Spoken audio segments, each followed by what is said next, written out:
Food security is, near and dear to my heart and to anyone who lives in a northern climate where the, reliance on southern seasonality and southern farms and the reliance on a fossil fuel dependent and global, transportation system creates, really low resilience in the face of socioeconomic and environmental change. So food security, northern food security, it's about building the infrastructure, local farmland, local processing facilities, curing sheds, root cellars, cold storage, creating avenues to access markets, building up the capacity of farmers markets, the marketing potential, the creation of an awareness around the importance of supporting local food initiatives, but it's also about really seeing and maximizing the underutilized spaces that exist within communities, maximizing the edges of farm fields to have, other types of crops growing, such as perennial crops, hazelnuts, saskatoons, sour cherries, things like that can grow as a perennial addition to the farm's profitability. It's also about maximizing the underutilized spaces in communities, in yards, the edges of green spaces, spaces that are derelict,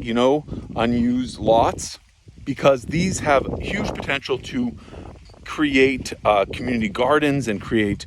micro orchards and food forests and demonstration sites. And that education component is so critical to have in the more, residential, urban, suburban areas in northern communities, because that allows that awareness of, the varieties that we can grow, and the health benefits of having fresh food, and the economic benefits of creating local jobs and creating the resilience that is needed in case we are facing,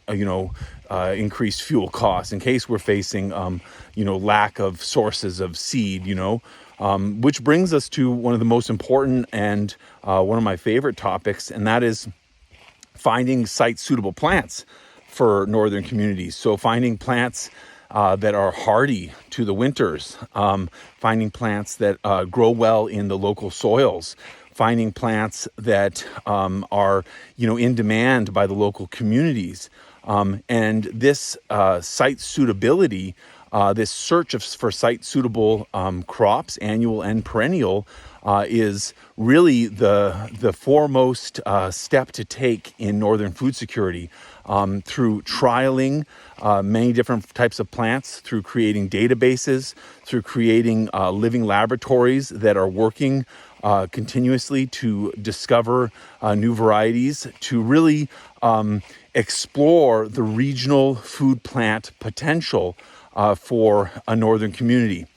This is at the heart of northern food security, and really a big part of the conversation.